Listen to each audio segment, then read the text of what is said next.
Yo, what's up, guys? What up? I thought you were talking to the listeners. Hi. How are ya? Dude, so good. How are you, Sean? So good. Wow. I'm good too. Oh, how are you, DJ? Oh, yeah. Gonna ask me or something? No. I'm doing well. Nice.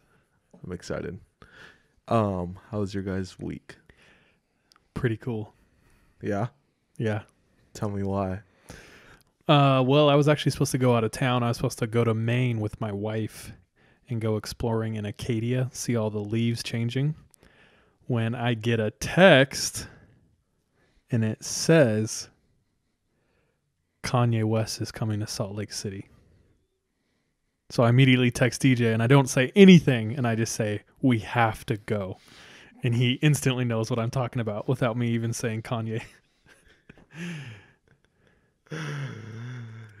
Because I'm the biggest Kanye West fan. West of the Mississippi. And we end up going. Yeah, that sounds anticlimactic. It's so exciting for us. We had a good group of people.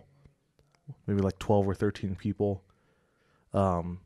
And we're all singing along and raising our hands to the heavens. Feeling that spirit, bro. Feeling that Holy Spirit, bro. Kanye did Jesus Walks. Ooh, that was the most lit part of the whole event. Yeah. The choir was fascinating. You know when you have that strong black gospel choir, almost like what's that old movie with Whoopi Goldberg? There's a few of them. Sister Act? Yeah, Sister Act. That's how it felt, bro. Oh, happy day. Exactly. That's exactly how it felt. And everybody's just into it. At least in our group, you know. Yeah. Oh, no, everyone was I into imagine if they're there, then they're probably into it. Mm-hmm. Yeah. I think some people were disappointed, expecting more of a Kanye West concert. There was these high school kids next to us, and they're like, when's he going to rap? And I was like, have you not heard what a Sunday service is? Yeah. Bruh. I was getting annoyed with them. I know some people weren't like the happiest with the choir, but it's like Kanye contracted this. Like he's also, how much did you pay to do this? Yeah, nothing. It was all free too, Yeah. so like you can't complain. The weather was perfect. I was in a hoodie. I was rocking one of his Kids See Ghosts merch hoodies. Oh, dude, the first thing you and I texted when we heard is, bro, what are you gonna wear? I recently sold my Yeezys, so I don't have any Yeezys anymore. But I had that hoodie. Broke boy. This podcast ain't paying us. So Yeah. we have to sell what we own.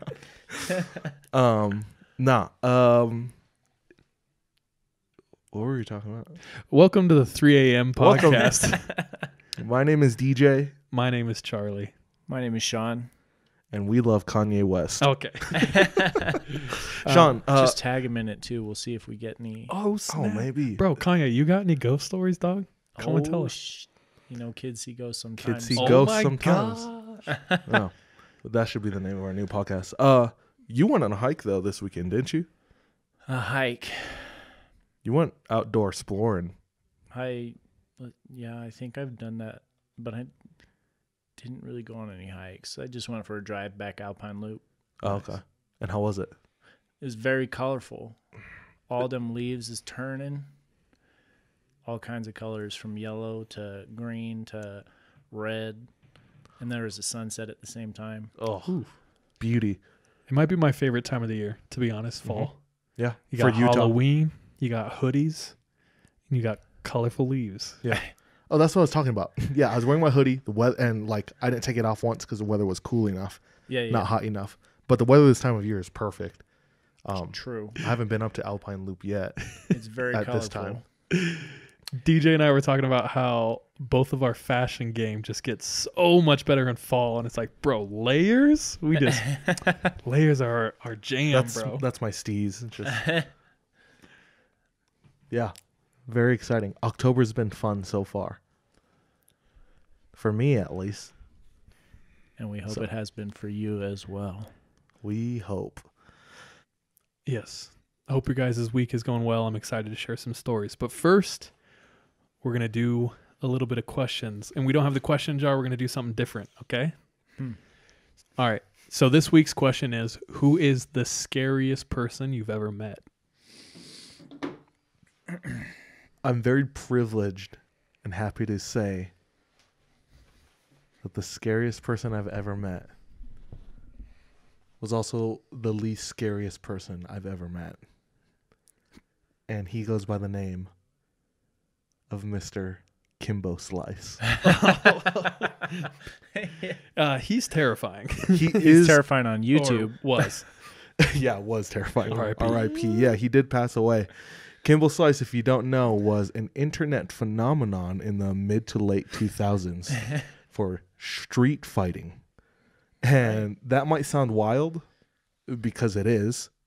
In fact, it was so wild that this dude got contracted by the UFC to start fighting officially. Because of his infamous knockout videos on YouTube. Because of how well he did in these street fights.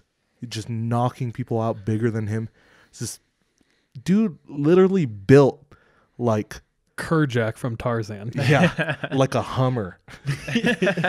And he's just like a 6-foot cinder block. Oh gosh. And his hands are the size of like milk jugs.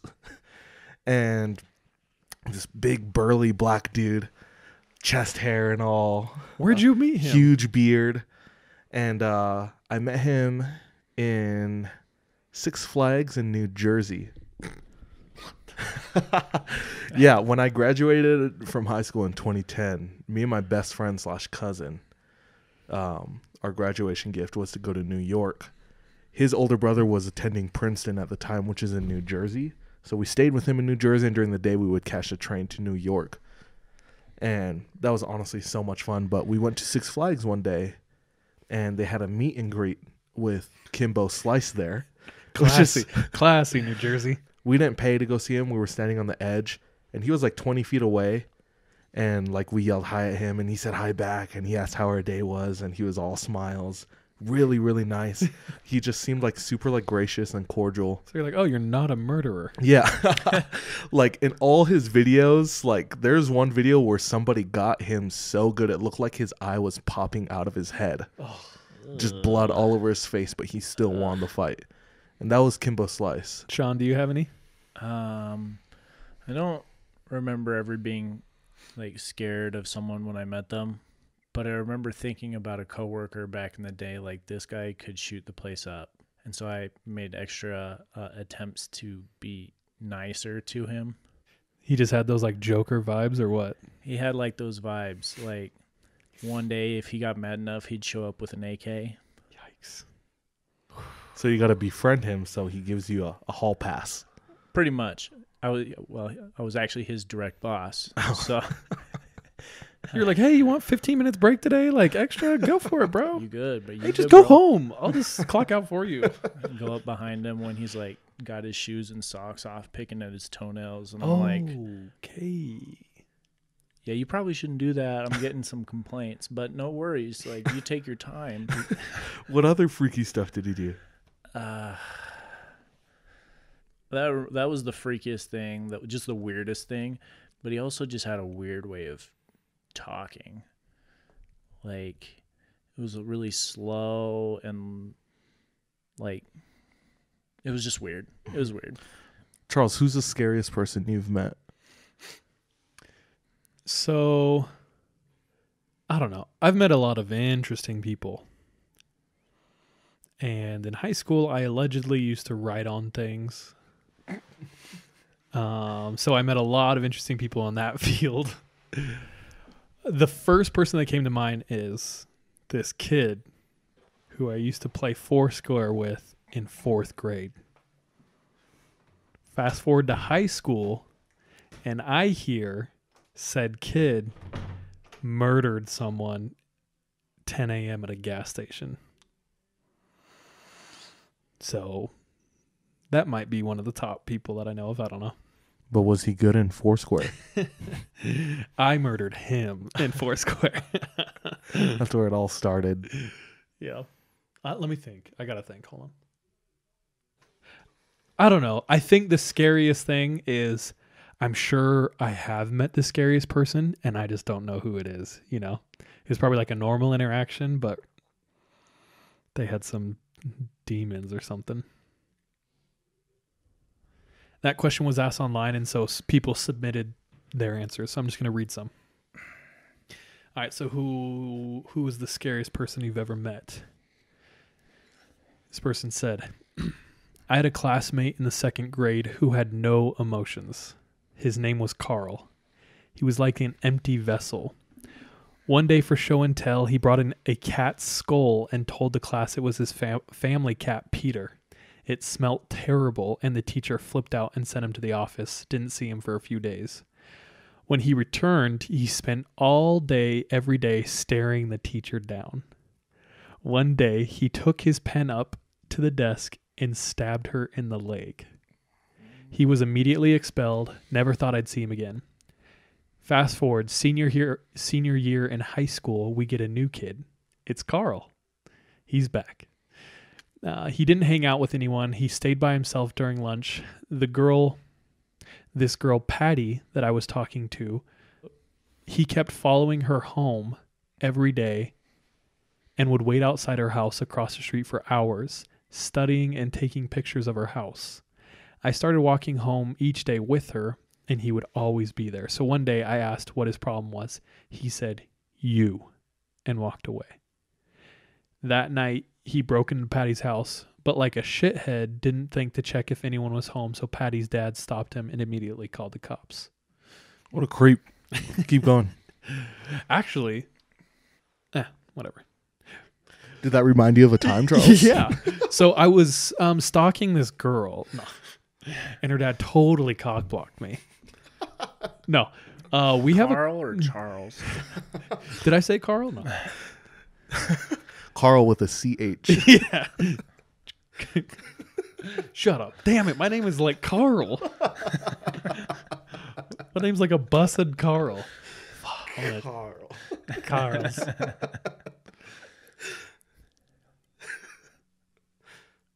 I don't know how to use this old ass iPhone. Oh, give me my damn phone, bro. You don't deserve this. Are you finished? No, there's like 6 more. No, are you finished being dumb? Yes. Your phone's trash. Carl. Okay. So we actually had an old coworker, and that's as far as I'm going to go because I don't want to get him in jail. Or I don't know. But he used to stalk this girl. And every night she would say he would drive by hella slow and then text her like 400 times. What the hell? And you've met him. I don't think you've met him, but I will tell you off the air. I was going to say No. at first, and Yeah, then but you're like, you haven't met him. I have met him, actually. Okay. Well, that kid could be one of the scariest people I've ever met. Anyway, next. The person I'm living with. That sucks right off the bat. Yeah. I work with her, and when I was about to be homeless, she said I could rent her spare bedroom. The first week I'm there, she decides to tell me about how fascinated with serial killers she is, and that she studied them heavily in college. That's not. Yeah, it's not our So super far, red okay. flags. I mean, so many people do that. But if it's the very first thing you say, then that's a little weird. But Yeah. let's see how the rest plays out. yeah. You got to go over your favorite movies, your favorite food, then dive into To the the serial. sociopaths. You got to buffer it. Okay, so I didn't know what to say. I just said, sounds interesting. Then 2 months into me living here, me and her both shit-faced drunk, she told me she's always wanted to kill someone. She added that she daydreams about it on the regular. When she told me that, I told her that I never wanted to piss her off. She laughed and said, I wouldn't tell you this shit if I didn't trust you completely. The next day, I asked her if she remembered what we talked about the last night, and she said it was a complete blank for her. Let's just say I'm in a weird place in my life at the moment. Hell yeah. That's terrifying. Physically weird place. Creepy. Okay, this one. All right, last one. This one, my favorite. Yes. Okay. I did not really meet him, but I was hiking one day, and a guy stepped out of the woods as I approached. I did the normal hiker, hello, and he just stared at me and said nothing. and started inching further out of the woods onto the trail, blocking the path as I approached. A friend's dog, who I was hiking with, came bounding out of the woods up the trail to me, and the guy, once he saw the dog, disappeared into the woods as soon as he saw it. Thank goodness for that doggo, bro. This is why you need a hike with friends or a dog. I was jogging up the canyon like a couple months ago, and I don't know how it happened, but I was alone, and I was thinking, this is really secluded. Like, I wouldn't hike here alone if I weren't like prepared, or if I were a female. And I instantly got a weird feeling, and like 3 minutes later, I ran by a bush, and someone sneezed inside the bush. Like, there was someone inside the bush just waiting, and they're all, and I was like, never more scared of a sneeze in my life. I just sprinted away. As you should. Yeah. It was creepy, bro. Charles all like, bless you. Bless you. Good hell. You ain't there. Anyway. Oh, that's good. Too many scary people out there. That should be the new tagline of our podcast. Like, don't be scary. Stop the scariness. Yeah. Thanks for reading those. I actually really like those. Awesome. All right. Well, I hope you guys came prepared tonight. I have some fire stories. Do you? I'm excited. I have some fire stories. I think you guys are gonna like what I have to share Cool. You guys are going to have to take what I give you. and be happy. Take it. That means it's time to roll.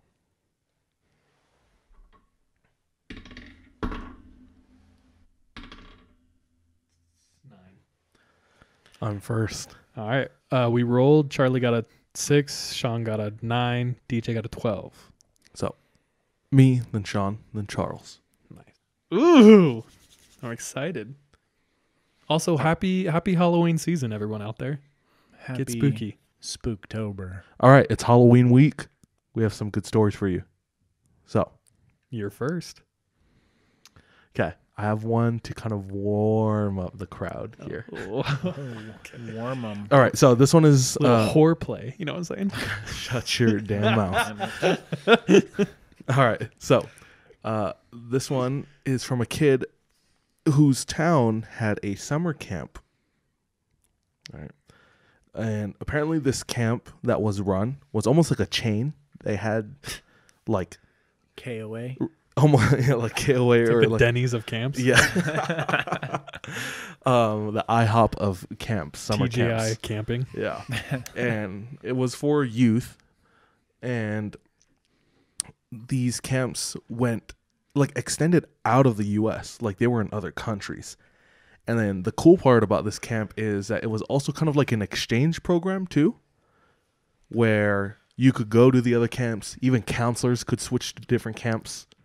Were these concentration camps? Was this an Epstein Or camp? the internment camps. No, they were regular youth camps. But this story might suggest otherwise. There was a counselor from the Russian camp. Oh, Just him. Just a single Russian counselor. first of all, I feel like everyone in Russia is permanently camping. So this is just like glamping. At this point, they're just like upgrade. Now, this counselor was really interesting. The first word they used to describe him was fast. So take that as you may, but they said he was just so extremely fast he would catch, skin, and eat live rabbits with his bare hands. Wait, eat live rabbits? Okay, he would catch them. Okay, this is This all is all in one movement. that That's what I imagined. one dog. fluid moment. This is all that was told. So, I'm just telling it to you how it was told to me. But yeah, this is how fast he was. He was also well known throughout the camp for having this like sleeper hold where he would like Choke the bunnies. choke people Oh, people. or like Yeah, he would like choke them, knock them out for like a few seconds, and then after a minute, they come out of it and they're normal. Have you ever done something like that growing up? Yes. Yeah. Like there's the one where like you breathe, like you cross your hands over your chest, and then you let go of, you exhale, and then somebody like lays on you or pushes on you. Yeah. So that's what I imagine, but this dude did it through like choking people. Nice. So like everyone's kind of stoked about it. They tried on one of the counselors and it works perfectly fine. He knocks out for like 10 seconds and then after a minute he comes back to his senses. But I just want to say kids are dumb. Yeah. They really Having are. been a dumb kid, kids are dumb, bro. Yeah. But for some reason that practice gets banned throughout the camp. So they tell him you can't do that. You can keep the rabbits. Yeah. They didn't say anything about the rabbits, but you can't choke these counselors and these kids. The kids think it's dope and they all want to try it. So they keep asking him to try it. And he does in secret. Oh my god. Behind all the other counselors' backs. I'll choke you in secret. Yes, exactly. No. And apparently the more he does it, the longer he holds them, the longer they're knocked out for. But they always come back. They always come back. But he just prolongs how long he does it for after time. Until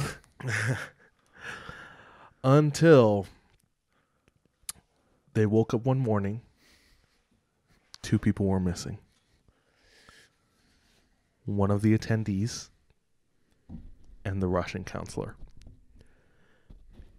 The whole camp is in pandemonium. Everyone finds out super quickly. They rush everyone together in one group and get them on like the soccer field. And they make sure everyone's there. They have a few people watching over them, and they have the rest of the other counselors and leaders searching everywhere. They're looking. It actually only takes about 20 to 30 minutes to finally find the kid. They find him underneath the dock. Out cold, but still alive. oh my gosh. But they can clearly see marks around his neck. And they know, just putting 2 and 2 together, Those are Russian marks. those are Russian marks. They find the guy, call the cops, they arrest him, and they send him back to Russia. The camp continues. Totally fine. But they call the Russian camp. They're talking to them. They explain the whole situation. Turns out they never sent a Russian counselor. Oh gosh. Nobody knew who this guy was.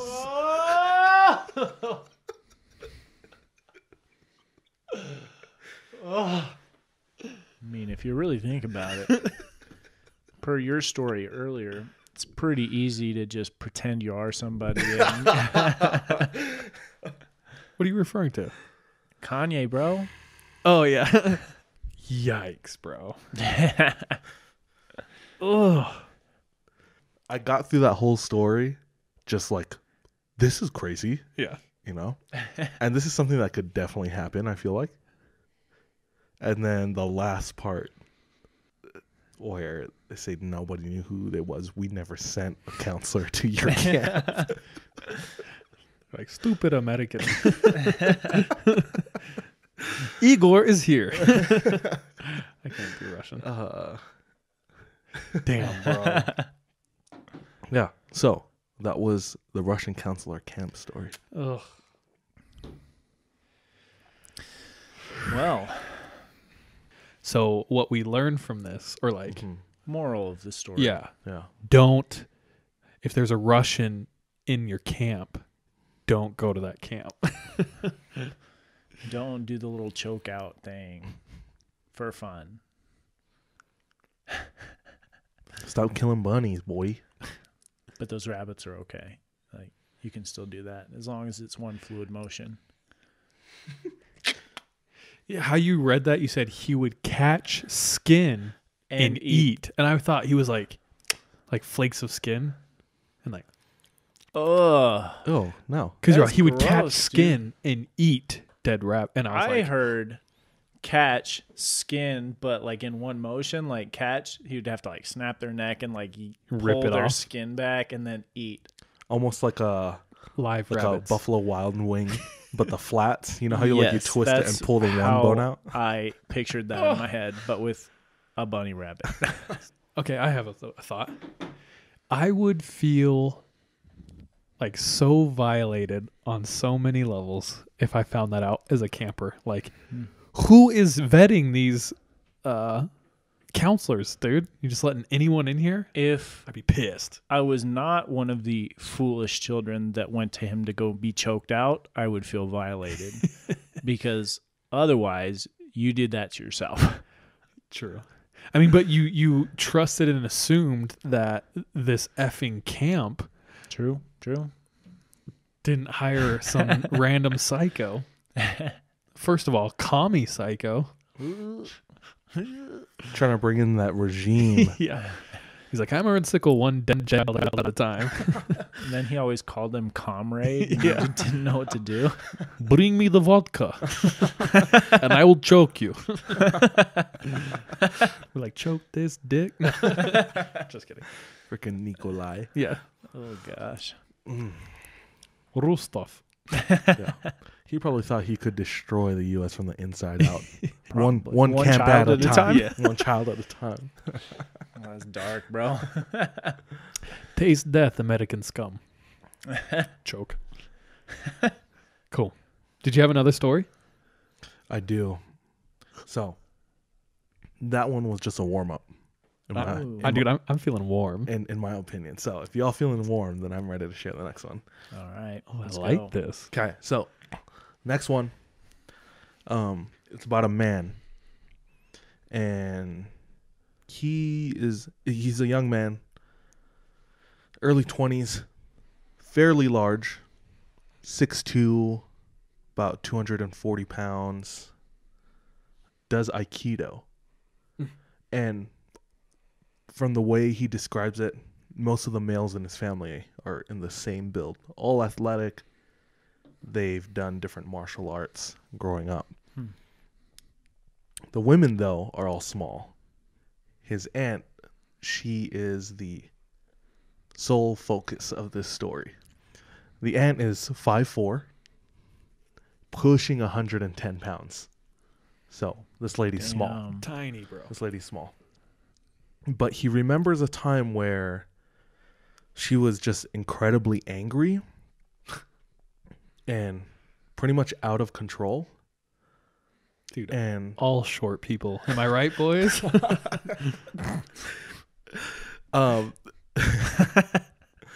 this time where she was angry, it was uncontrollable.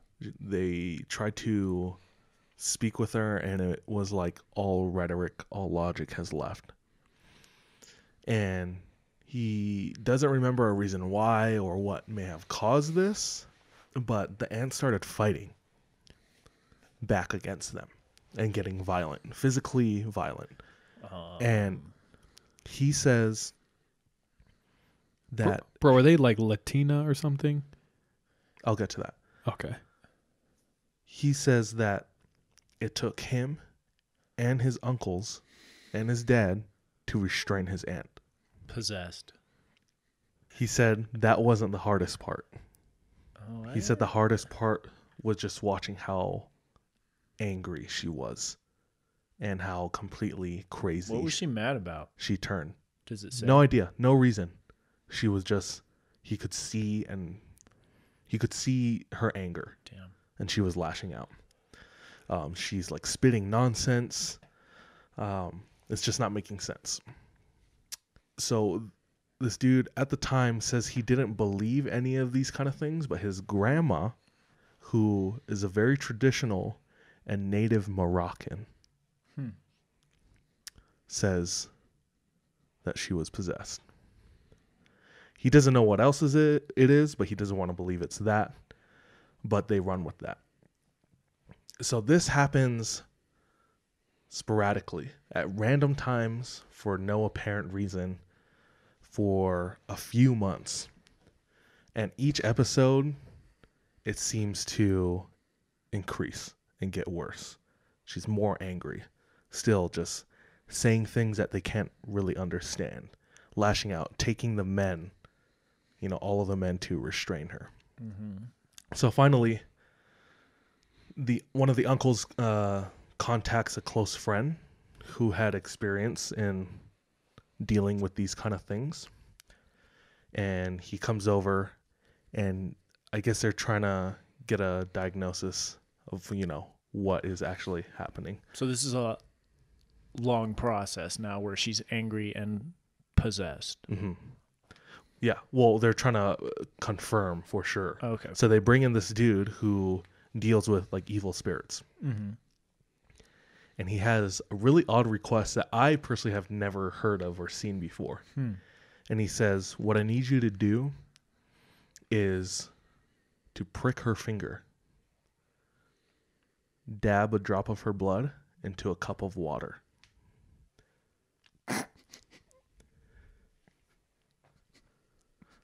Dab a drop of blood into a cup of water and place a cup of water near her, but hidden. So they don't really understand why, but he came all the way to the house and they've been waiting for this. They're at their wits' end. They don't know what else to do, so they do it. Somehow she cooperates, pricks her finger, puts a drop of blood into the cup of water, and then they hide the cup of water. Mm-hmm. The night's over. They go to bed. They wake up in the morning. They find the cup that they hid in the same room as her where she was sleeping, and they found that the cup was empty. And the friend who they contracted to come and help said, this is a pretty good sign that she is possessed. I had you do this. I had you prick her finger and put it in the cup of blood because... Cup of water. Or put it in the cup of water because, one, I sensed that this was a jinn. Oh. And if you haven't heard of a jinn before, or what do you know about jinns? I know they are an extremely old and original version of the modern day genie. So I know they're like a Middle Eastern spirit. Yeah, and it's the predecessor to like the genie. Mm-hmm, mm-hmm.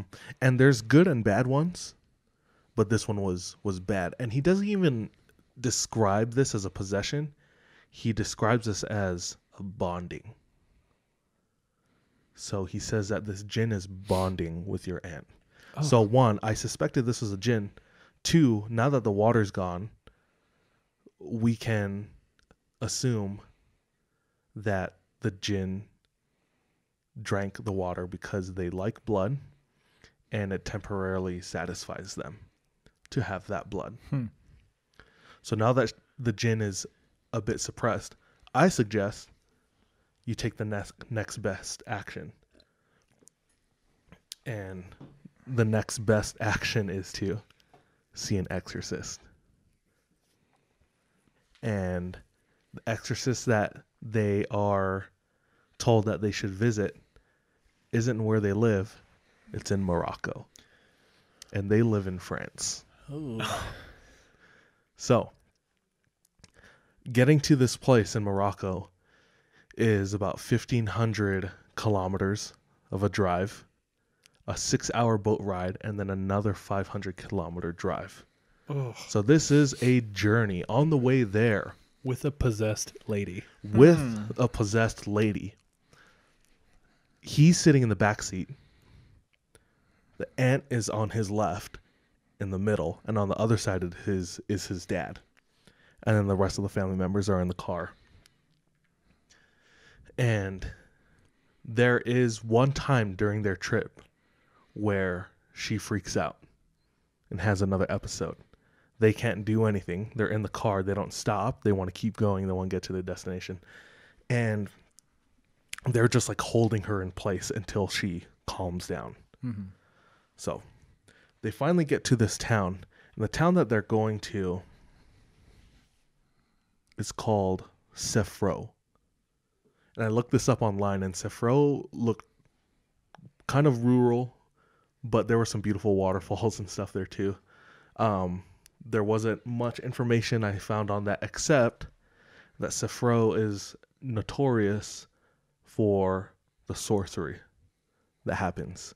And Morocco apparently has a ton of black magic. It's kind of close to the Ivory Coast. Not kind of close, but... Bro, I've wanted to go to Morocco for a while. I was like, what the hell's the matter with me? They're like, I want to go. I want to go to Morocco too, actually. It looks really Supposed to be beautiful. dope. Yeah. And food, I've heard, is really good too. Yeah, dank. And obviously there's sorcery to explore.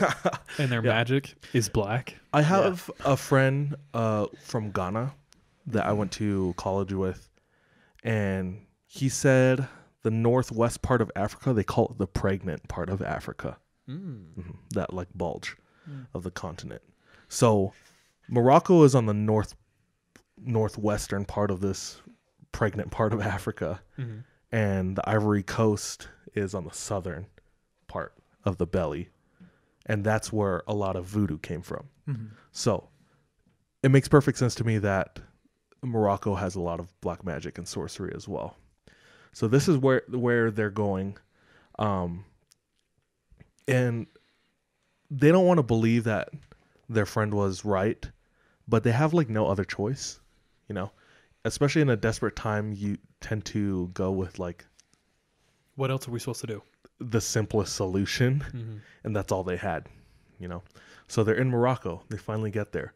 They hook up with the person that they've been in contact with, this exorcist or this priest who will perform the exorcism. And when they meet up with him, he also has a request for them. And he says, okay, in order for me to help you, I'm going to need you to go into the town and purchase a lamb, an unspotted lamb. And we're going to be sacrificing this lamb. And we're going to need the innards, the intestines of this lamb. And that's what I need you to bring back to me. And he tells them just not to accept anything from strangers, which sounds like common sense. He also says don't eat any food from any strange places. He said in that area, it's common for people to curse things and to transfer those curses through those items or through the food. So he says, just go there, do your thing, come back tomorrow. Damn.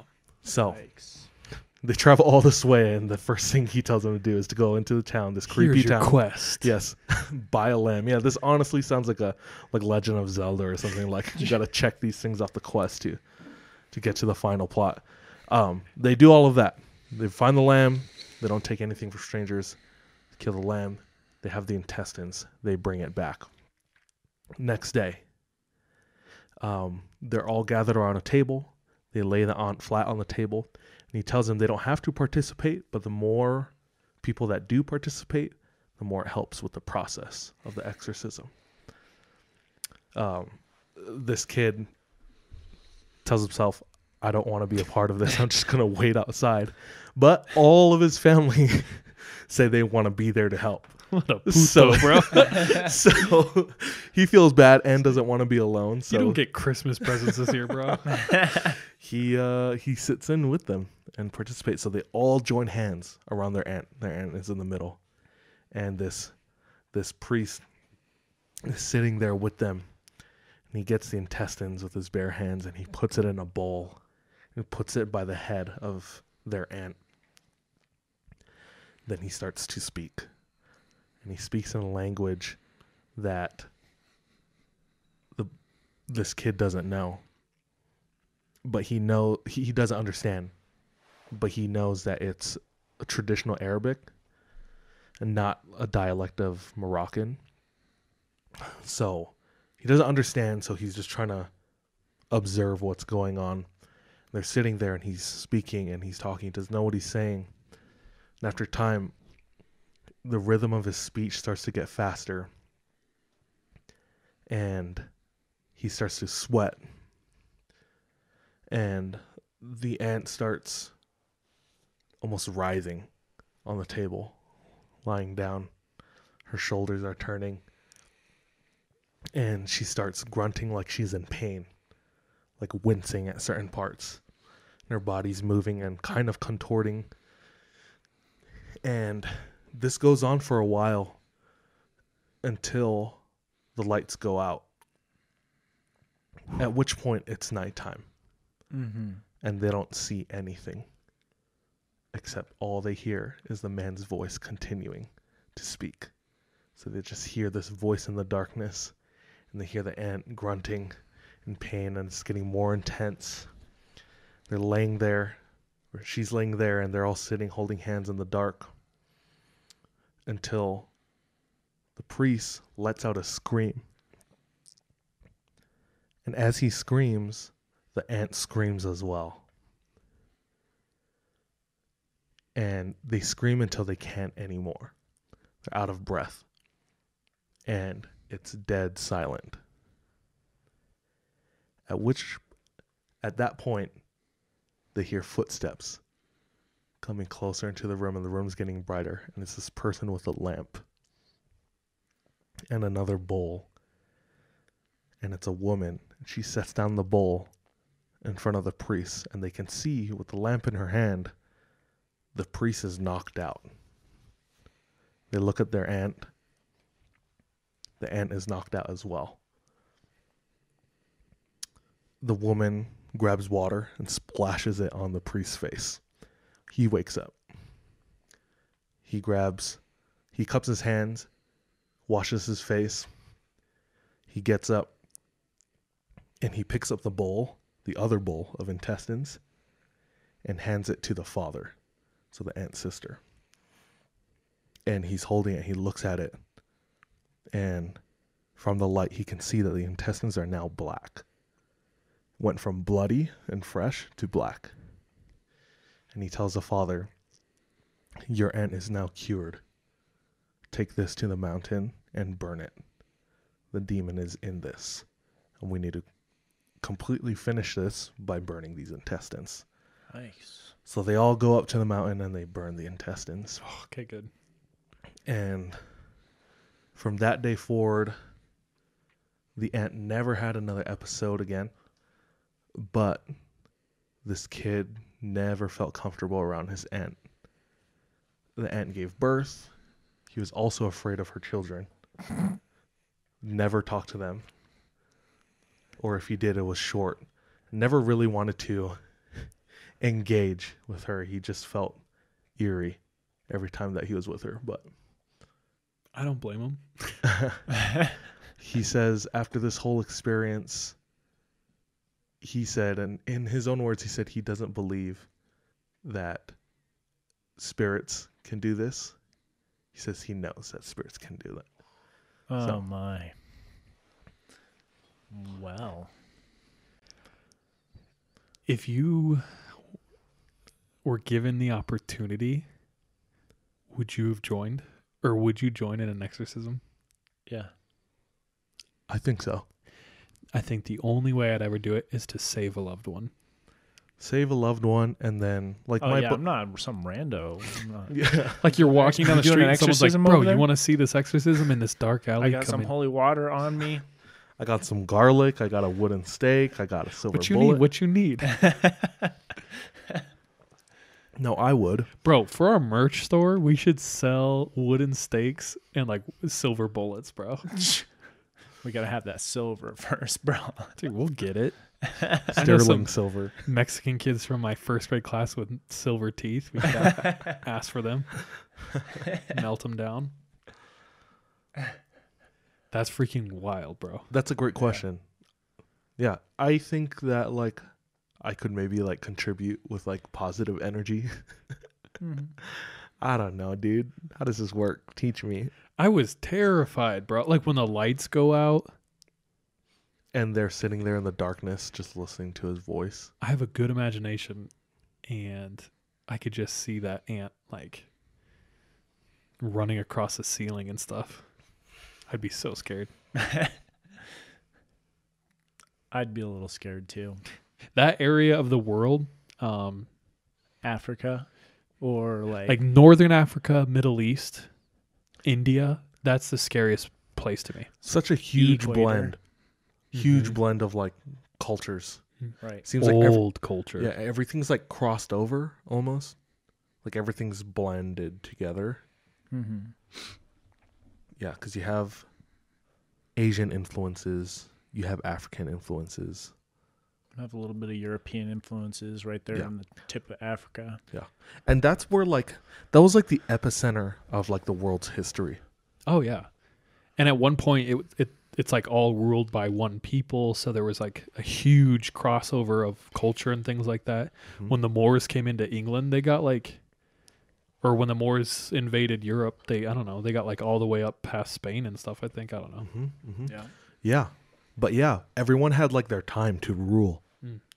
Like had the Egyptians and then the Romans, and that's a huge time frame that I skipped. But it's like everyone there almost had like their time. So their influence reached far across in that area.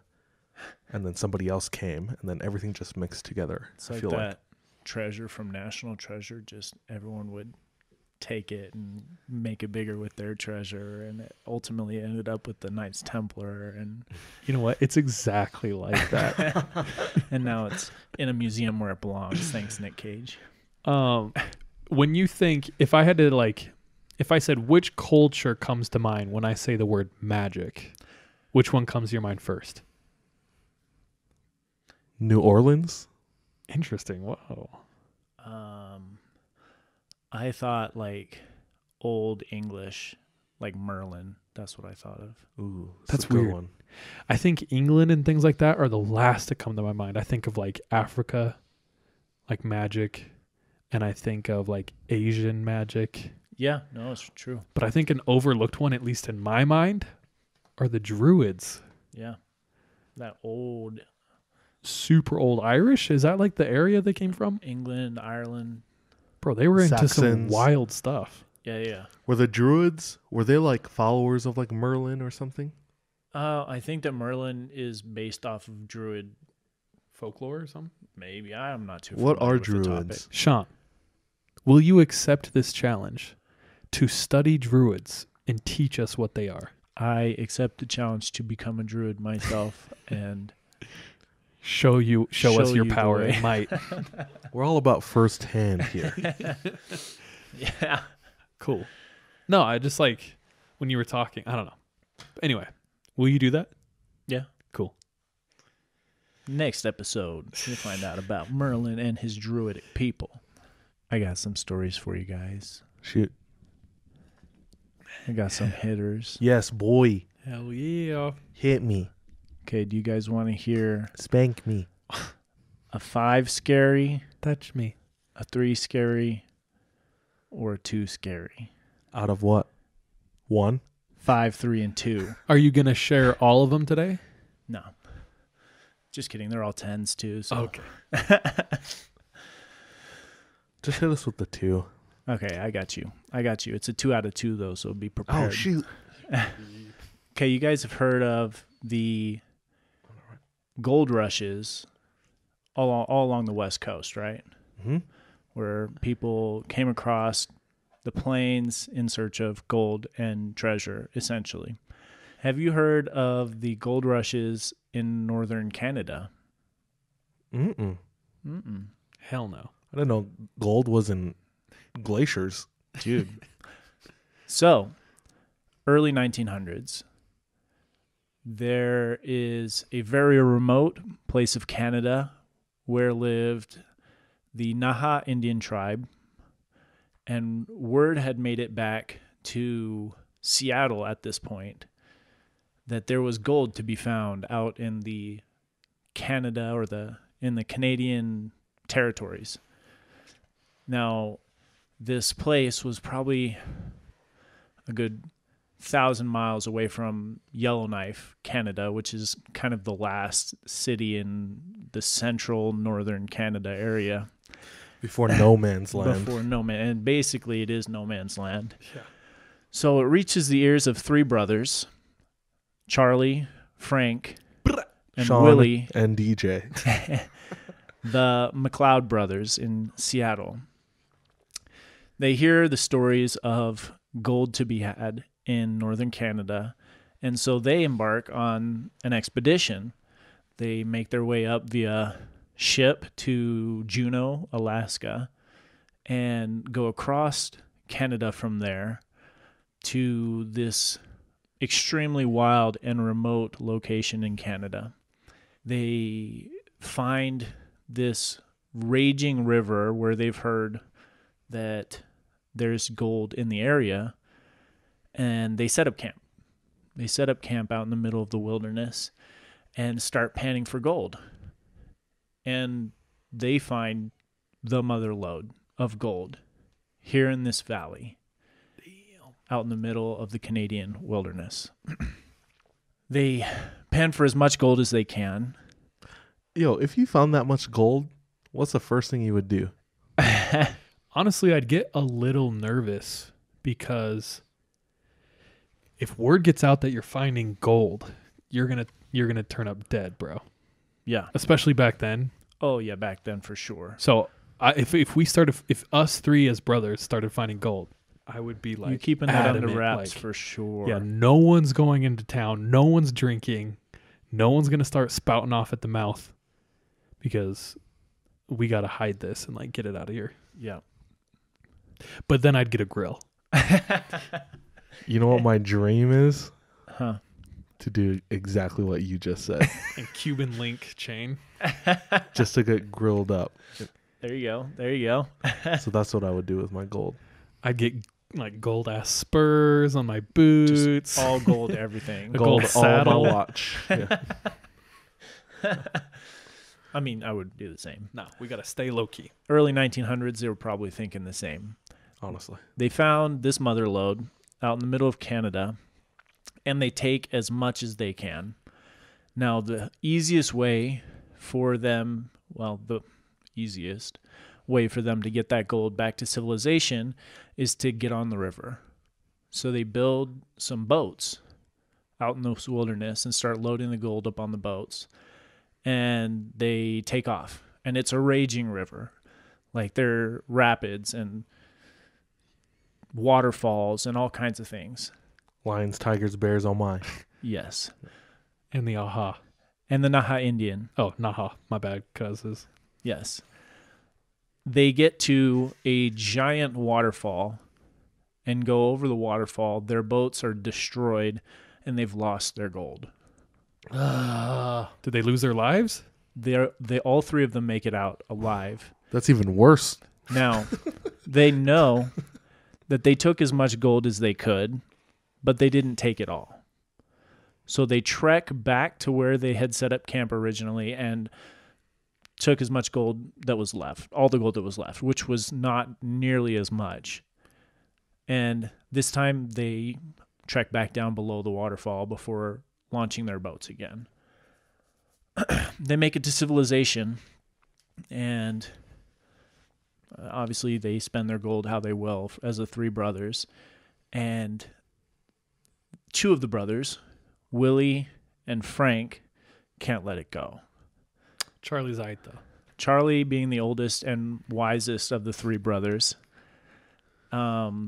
is fine with the gold that they have. Frank and Willie have to go back. And so they enlist another man who is a Scotsman who was from Seattle as well at the time to go back to this remote Canadian wilderness to find more gold. And they take off. Now, this story is told by Charlie because the other two brothers were never found alive again. 2 years after they embark, and it's probably a solid 6-month trip just to get there, out there in the, in the wilderness and as remote as it is, back in the early 1900s. So 6 months probably.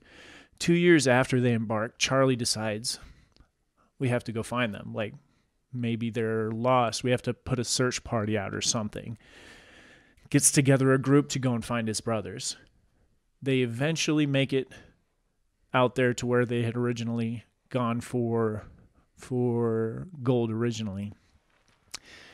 And in their travels, they also pick up additional people who can, communicate with the Indian tribes and stuff like that. And they essentially meet up with the Naha Indians and see if there were any other white men that had come through or anything like that. They point them, they were in that direction. They go further on in the direction that they had instructed, but they had said as well that the place they went was called Dead Man's Valley, and they believed it to be haunted. They go to this valley, and they find 2 bodies. They find the body of Frank and the body of Willie, both decapitated. Whoa. And just laying in this valley. The Scotsman was never seen again. That bastard. And there was no gold this time around either. The Indian tribe believes that it is the haunted beings in this valley that killed the brothers, because they came into this valley that was sacred. The brother believed it was the Scotsman, but he also had no explanation for why they would be beheaded and not just killed. What about the gold, though? No gold this time around. But they didn't find any gold there? Like there were no gold deposits? There were no gold deposits that they found. Oh. And to my knowledge, there was no mining in that area that they had done. That's just where the bodies were dumped or where they were killed and left while they were still traveling. I thought you were going to say that the Indians believed that because of their greed, they couldn't find any more gold or something like that. I don't know. Well, and I'm sure that that's part of their belief system there, but ultimately it was the spirits of the Dead Man's Valley that they believed got him. And those spirits can manifest in the form of giant wolves. However, there were no markings of wolves, but that's what the Indians believed. Maybe the wolves wield swords, bro. It's chopping off heads, bro. And so, defeated, Charlie returned to Seattle, brotherless. Not as defeated as his brothers. I feel like Charlie's all right in this. Not as headless as his brothers. Yeah. What if Charlie killed them? So is that it? It's just like, No one knows what happened. Bro. No one ever heard from the Scotsman ever again. Charlie hired the Scotsman to kill his brothers, so he gets all of the gold. They did find gold, and he took it from them because the Scotsman killed them. 2 things. There's still a waterfall with a ton of gold at the bottom of it, somewhere up in Canada. I think it was this waterfall. What? Don't say it on air in case we have some I'm not going to say the waterfall. I'm going to show you a picture. Okay. In case we got some Canada listeners. That waterfall is out in the middle of northern Canada. We could do it.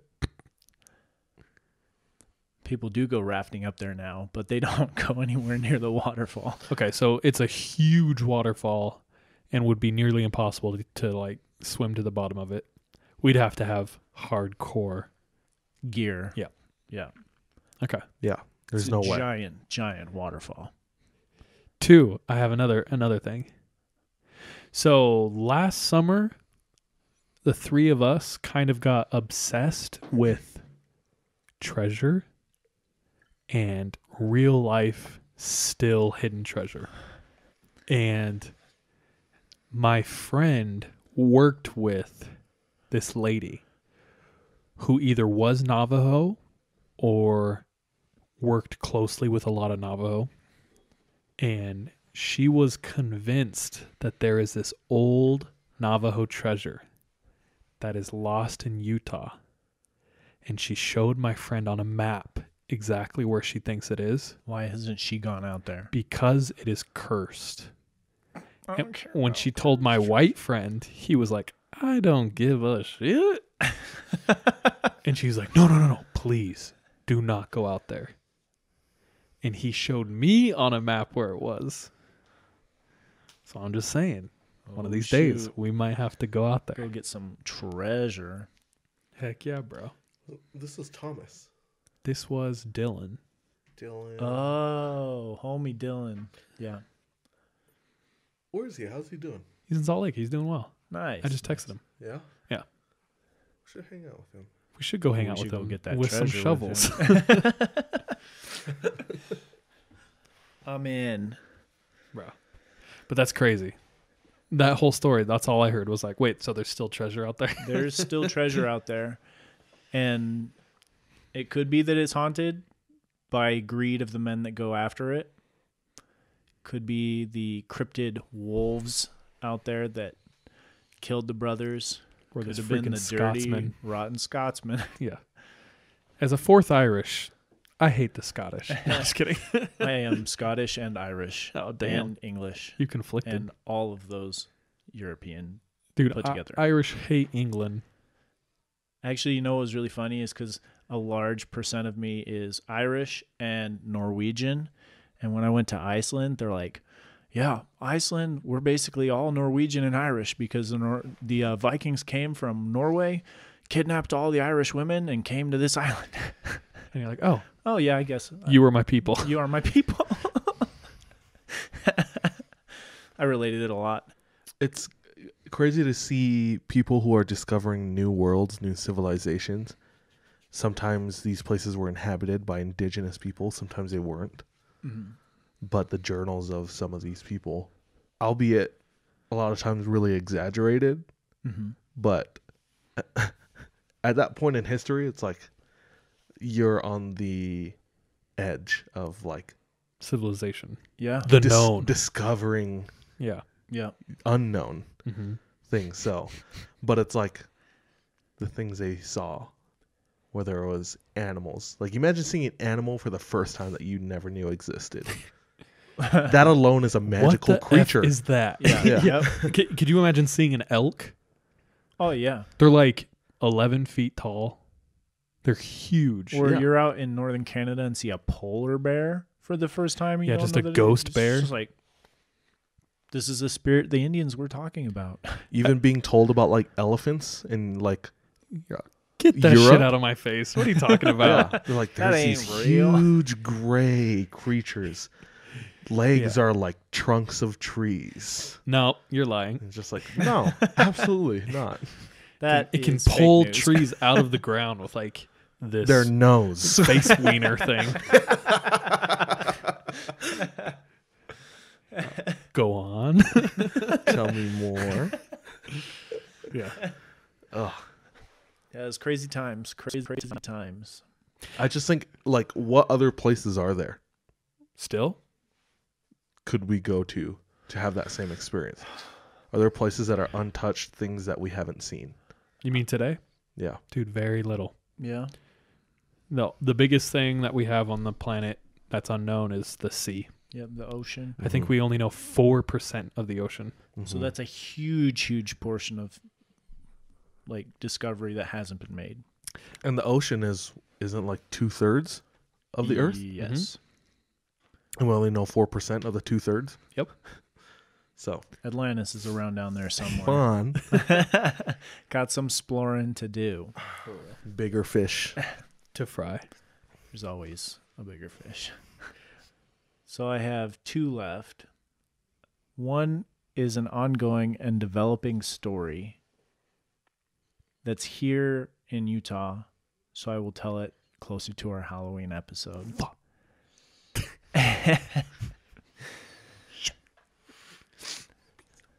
The other one, Piece of bit.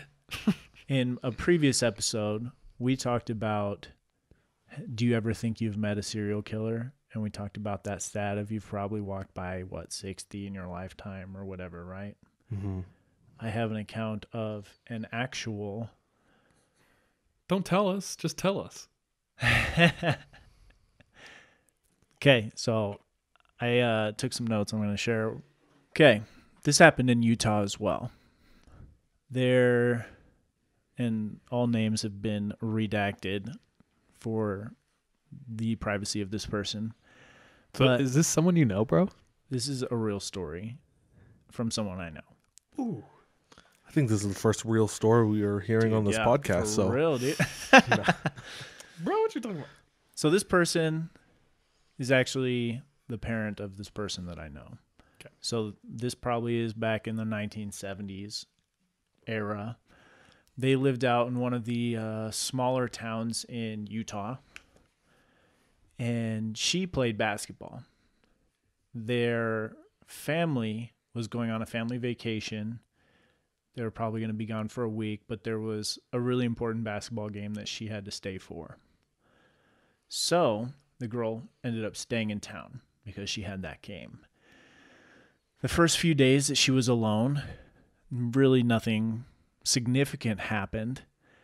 But as the days passed, weird and strange things started happening. She came home from school one day and the garage door was open. To her, in her mind, it was like, oh, I just forgot to leave or forgot to close the garage door. Because it's kind of like that 1970s era. I feel like they didn't really pay attention to it as much. And it was like, okay. Especially in Utah. Yeah. It's like, I'm sure no one locked their doors. Yeah. No. Yeah. The whole college town we lived in, Provo. Yeah. Like, nobody locks their doors in Provo. When I moved to Utah, I was hardcore Californian, paranoid, locked my doors. No one locked their doors. And I was like, we're not gonna even die. not talking about their bedroom doors.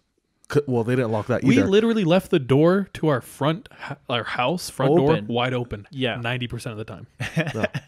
Sometimes people walk in, I don't know who they are, And they we just just come and chill. assume that they know They knew somebody who lives there. Yeah, one of my roommates. I was like, oh yeah, you know So Archie? Jeribald? Oh, he must have Whoa. just moved in. Nice to meet you. So it really wasn't a big deal. She figured she had forgotten to close it. The next thing that happened was she comes home and her closet light has been left on. Once again, could be coincidence. She just forgot to turn the light off. Hell no. What are you laughing at? So many coincidences here. Coinky dinks, bro. Keep going. Okay, this is my limit, though. If I were her, the line is drawn. The next thing that happened is she comes home and finds her underwear drawer has been gone through and is out on the floor. Now, Still a coincidence? it's not a coincidence anymore. Okay, But it's serious. it's serious now. Okay. In this case, though, like she can think of nothing to do than kind of search the house. She searched a little bit, locked the doors, and that was like all that she did. And then she goes to bed. Now, Is she home alone? I'm sorry. she's home alone. Her family is still out of town And she stayed in because of this basketball game. because of this basketball game that is now over. She goes to bed that night and wakes up in the middle of the night to pitch black. Now, she has a digital clock that should be showing her the time, but there's no light from this digital clock. Now, after laying there for a minute and her eyes starting to adjust, she can actually tell that there's a figure in front of the clock. Now, her first thought was, it's a dog. That's what goes through her mind. And she's still trying to process this in her mind. As she lays there a little bit longer, she can tell it's actually the shape of a man sitting on her bedside table. Now, for some strange reason, all that registers in her mind still is that it's a dog. She can only think it's a dog. That got into the locked house? They got into the... I'm just telling you what I've It's been told. probably just her brain trying to protect herself. Her brain trying to protect herself or something. Now, she's still really confused why this dog is in her room. That's also in the shape of a man sitting on her bedside table. And she sits up. As she sits up, the figure stands up. She's still looking at it. He kind of walks to the edge of her bed, looks at her, and says, "Why aren't you screaming?" At that point, she reaches over to her lamp to pull the light on, and he leaves the room. There's nothing left in the room. As the light turns on, he's gone. And she gets out of bed and like start searching for the house. The door's open. No, whoever was there is gone. She calls the cops at this point. They check the house. There's no one there. But it appears that someone had been living in the closet, in the back of this big closet. The police mentioned that the community had actually there had been several complaints in the community of things happening, strange things that they couldn't explain, and break-ins over the past few weeks. Now, a few days later, her family's back in town, and she's driving with her brothers, and they're driving along this road, and they see a car on the side of the road that's unmarked and turned off. They kind of pull by it a little slowly. She looks into the car as they pass and sees a few men, but one of them in the passenger seat is clearly to her the man that was in her room. She tells her brothers. They drop her off and instantly go to follow the van. They lose the van in this pursuit. And to this point, no one was ever caught. They followed up with the police department and no one was ever caught. What blows me away most is how her mind told her it was a dog. And I believe that the fact that she did not freak out is why she's still alive. Because the question that the person asked, why are you not screaming, must have been what he was getting off on. He was clearly looking for a reaction. And that reaction did not come. And I think that's why, dude. Oh. Okay, what town is this? I can't remember. It's like northern Utah somewhere. Okay, so not here? No, not here. It's like north of Salt Lake somewhere. Oh. Freak. And that's why you lock your doors. We just moved into a new house. Mm-hmm. DJ's not homeless. And every night I lock the front door and the garage door. And I don't lock my bedroom door. Do people lock their bedroom door? I do. Any lock I got, locked. My bedroom does not have a lock on it right now. Same. That's why I do not That's lock it. why I don't lock my door, because I don't have something to lock it with. So this is the first time I've had a bedroom door without a lock. Yeah. And Do you it's You feel need to talk exposed? to our landlord, dude. I feel kind of exposed. Yeah. Just go buy a True. doorknob. Because then stuff happens like this. Yeah. You know, all kinds of dogs and men sitting on your bedside table. There's nothing supernatural about your story, but this scenario is my worst nightmare. It's terrifying. Dude, I already have issues with sleeping, Yeah. and this story didn't help. So thanks a lot. I was listening to this story, and like my first thought was like, if I woke up in the middle of the night, it's going to be pitch black because I wear a sleeping mask. And I could see myself just being like, what's going on? Where's the clock? Fortunately, I haven't had to deal with that yet. I don't know the details, but there's a story of this 13-year-old boy who wakes up in the middle of the night because he hears a noise. And how the house was laid out, he was on the complete other side of like there was 3 or 4 rooms in between his and his parents and a hallway. So he was like essentially alone. And he wakes up and he doesn't know why he's awake. And he looks around, looks at the foot of his bed, and there's this pile of clothes at the foot of his bed. And he's staring at it. He said, that's weird. I don't remember like hanging my jacket on a chair or anything. And the pile of clothes stands up. Hell no. And he's 13 and he's just staring at this man like looming over him. He said they just stared at each other. And he jumps out of bed and sprints across the room and he feels the man reach and grab at his shirt. But he somehow slipped out of his shirt because it was like a button-down shirt or something. Oh, nice. and screamed for his dad. And he heard like a scuffling and a jump out the window. Dang. But that's like another one that freaking wrecked my sleep. Bro, I'm finna sleep in those rip-off pants and shirts now. For Detachable. multiple reasons. Yeah. Sounds like you're trying to get sexy. Sounds like you're trying to murder me. Either or, what you want? I'm preppered. Woo. That's All right. good, dude. Awesome. Let's close. Hell no. Thank you, Sean. I named that story too, by the way. What'd you name it? Sitting by the bed. Oh. It seemed appropriate. How about Dog or it's nah? it's Dog or not? Hot dog. What's up, dog?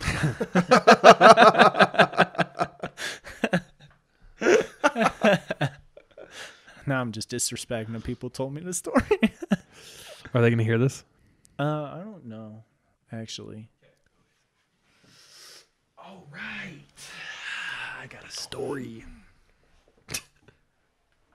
DJ's not going to hear it. Yeah. what? What do you have? Not for you. I hear what you said. What you had? What do you have? Tell me.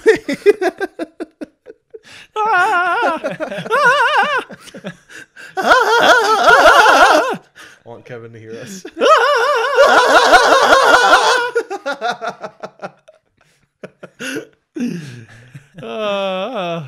Okay.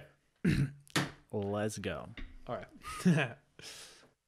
Okay, so this story that I'm going to tell today is from another podcast. So there's a podcast called Spooked. And this is from season 1, episode 9, called Unholy Water. So if you want to go hear the original, go listen to that. So this story is about a group of girls who decide to go camping. There's 3 girls. And they're going camping, I believe in Arizona, in this huge gorge. Nice. The Grand Canyon. Possibly. But anyway, they chose this spot because of these really famous hot springs.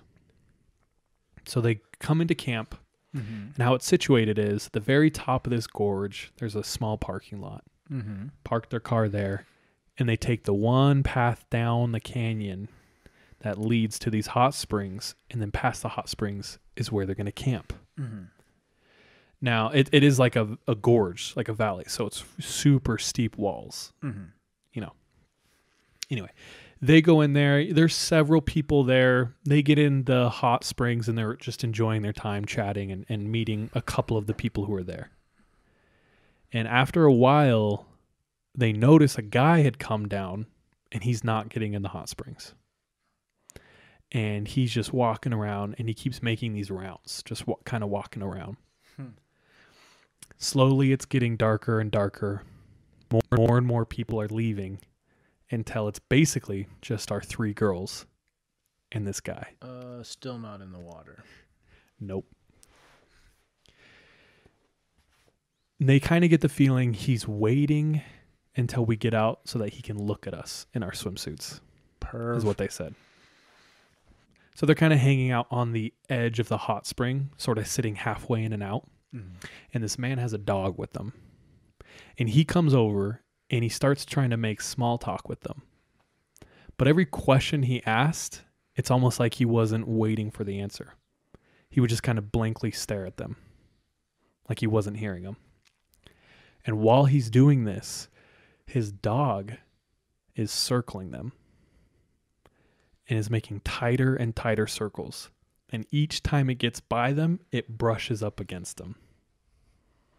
So it does this about 3 or 4 times and comes over and stands right by him. And so he takes out a handkerchief and he wipes it down the length of the dog, folds it up, puts it in his pocket, and he says, "I'll see you guys later," and leaves. What? By this time, it's dark. When he's gone, they're freaking out. one, it was really weird. But two, one of the girls says, that dog is trained to smell us or track us. And they're like, what do we do? What do we do? I don't know. Let's get out of here. So they get out. They're trying to dry off. They run to their tents. And as they're putting their shoes on, because they plan on packing and getting out of there, they see a flashlight coming down the path. Keep in mind, they're alone for like 50 to 100 miles around them.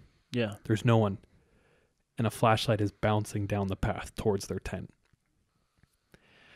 As they're like stricken with fear and deciding what to do, they hear a dog barking. Immediately, they all look at each other. They just have their shoes on, and they start sprinting away from the path up to their car, deeper down into the gorge and canyon. So they're like scrambling over rocks. And this is, a canyon wall. And so it's super steep. And it would like go up hills and then down. And they're just scrambling on like this desert rock, cutting their hands on cactus. It's like pitch black. They can only barely see by the moon. Frantically, they're scrambling up there. Their hands are getting cut up. And all the while, they can hear this dog going insane, barking. And it's getting closer and closer. So after a while of running, it gets to the point where she runs to the top of the hill. And when she gets to the tops of these hills, she just throws her body down. Because that's like the fastest way she can get down. And she's slamming and cutting and like things are like tearing into her flesh. But she can hear this dog getting closer. And she said, I always thought when I saw movies that if I were in that situation, I could always find a little more energy and dig a little deeper. She said, in real life, that's not true. After like 20 minutes of sprinting and scrambling, she gets to the point where she can barely get up these hills. And she lies down on the ground. And her friend, sobbing and super terrified, runs up to her and goes, come on, we gotta go. We gotta go. And she starts to tell her friend, tell my family I love them. Tell them I'm sorry. And her friend grabs her and picks her up and says, I'm not leaving you. And so for the rest of the time, her friend basically has to hold her and just say over and over, let's go. We can do it. Come on. We can do this. Let's go. They make to another hill, and they can see way off in the distance some lights. And her friend says, we just need to get there. And they start running. And they keep running and keep running. And the dog is still right behind them. And every now and then they can hear boots of a man scrambling or stomping behind them. So after what feels like forever, they make it to the lights, and it's a small cabin. And they run up to the door and start slamming on the door. And a man opens it, and when he sees the three of them in the state they're in, he says, come in.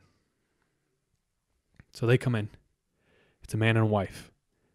They tell him what's happening, and they turn off all the lights.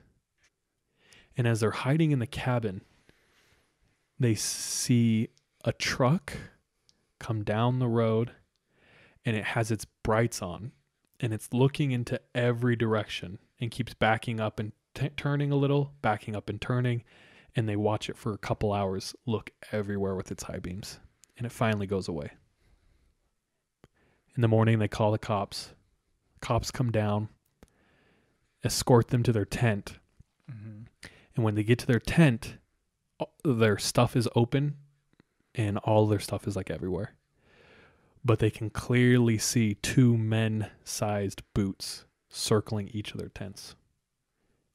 And so for quite a while, this girl was pretty messed up from this. She said she hated what it did to her relationship with the wilderness because she was someone who loved camping. But after that, she couldn't go like on road trips. And so for years, she did everything she could to mend that and get over it. But eventually a friend of hers suggested, you should go see a psychic. You should go see my psychic. And she was like, what? Like hella skeptical. Like not really about it, but she decided to go. And so she goes in. She's very guarded, tells as little detail about her life as possible. And the psychic goes and names the gorge that she was in. Like out of the blue. And she perks up and listens to her. And asks her questions and says, like, there was a dog. She's like, yes. And she explains what the dog was doing. And the psychic says, you thought the dog was there to kill you, but actually it was warning you the whole time and encouraging you. And she said, when the psychic said that, it just made sense because she always had thought there's no reason the dog didn't catch up. It easily could have caught up. Mm-hmm.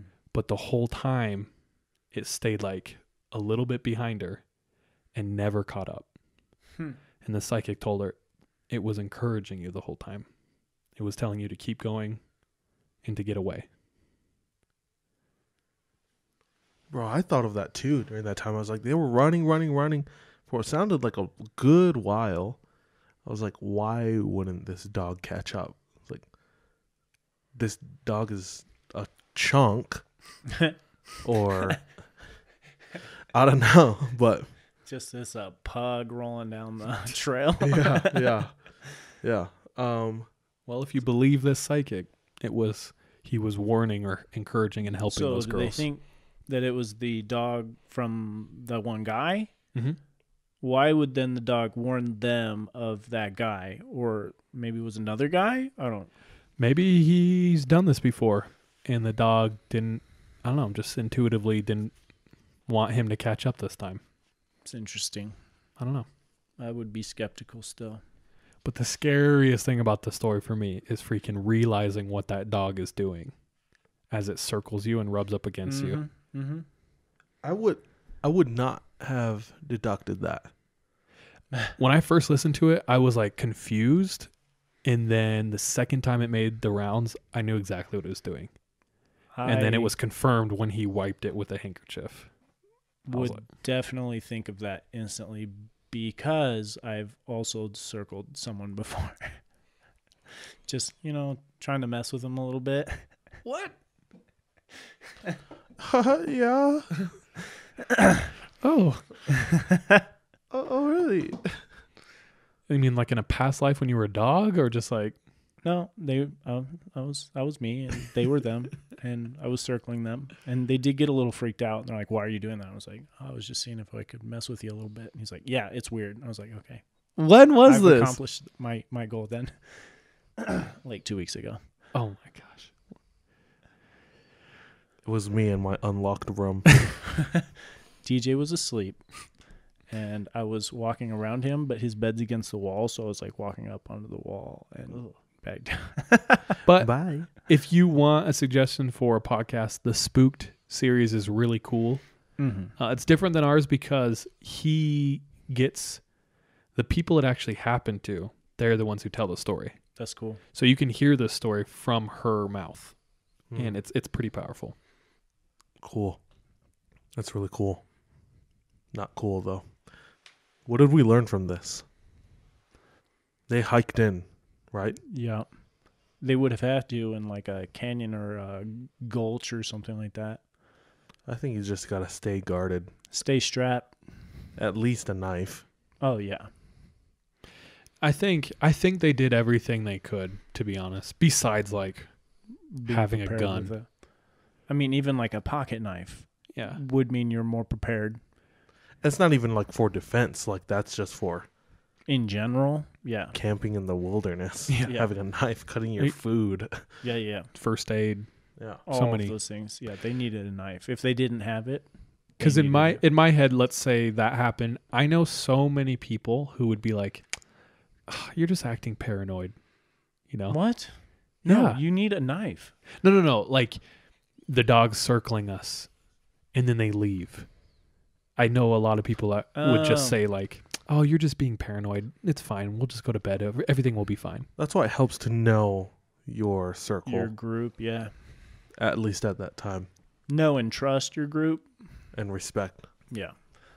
I probably would have been like, nah, there's nothing to worry about. And then if you really were like, actually, I think there's something here, I would know. Okay, well, let's leave then.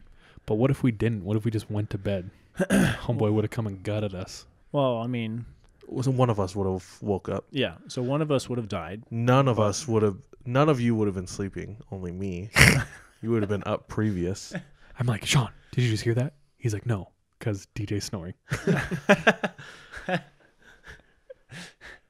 Or I have my earplugs in anyways and still can't hear. And your night mask. And my number. I was like, Sean's why is just it so dark? Helen guys? Keller at night. Start running into people and things. Anyone shout out this episode? Shout out Spooked Podcast for my story. Sean, who's your mystery? No. Actually, I shout out the Nahani Wild Instagram page because that's where I found that story. Dope. That's sick. Shout out Kanye West. Work on. That's it. Okay. Any recommendations? We'll just skip that. Actually, REI Camp Monsters podcast is really entertaining. What is that? So they tell stories of various monsters, like campfire style, but it's dramatized and not necessarily real stories. They're just scary stories. I'm going to listen to that tonight. They've got 3 episodes out. There's the Bat Squatch, Tahoe Tessie, and Slide Rock Monster. All right. It's actually really entertaining. Definitely listen to it. Another recommendation that I can throw out there is called Overheard, which is really cool. And it's put on by National Geographic. Sean's already plugged this one. Really? When? Like episode 14. Oh, I don't remember. We'd done like 25 episodes. Sean ain't talking about that 3 months ago. It's way good, though. You should know it. Never mind. Is it something like things they just over here at the National Geographic office. and so you get a little tidbit of each of their stories that they're I working heard on? that's way good. A good friend of mine told me about it and I remembered. Sorry, bro. Salt Boy DJ. All right, real quick. The stories I was going to share tonight is from a submission I found. And the title is, I lived on the Navajo Nation and I have seen many things. Here are a few of my experiences. Next time on 3 a.m. I'm stoked. Tight. If you have any stories that you'd like to send us, send them to 3ampodcaststories@gmail.com or to our Instagram, 3ampod. It's getting closer to Halloween, and you might be talking about some scary movies to watch. And if you're still trying to decide with your friends what it is that you want to watch, or by yourself, which is fine, for the ultimate spook experience, check out our Instagram, 3ampod. And we have a list on there of our movies that we suggest for watching. We have a movie for every day this month. The month is coming to a close. You'll find bolded movies on there. Those are our personal favorites. But yeah, find one you like. Watch it on Halloween. You deserve to be spooked. So thanks for listening. Everyone out there, bye, love you, be safe. Trust your gut. Watch your back. Thanks for listening. Bye. Bro, did you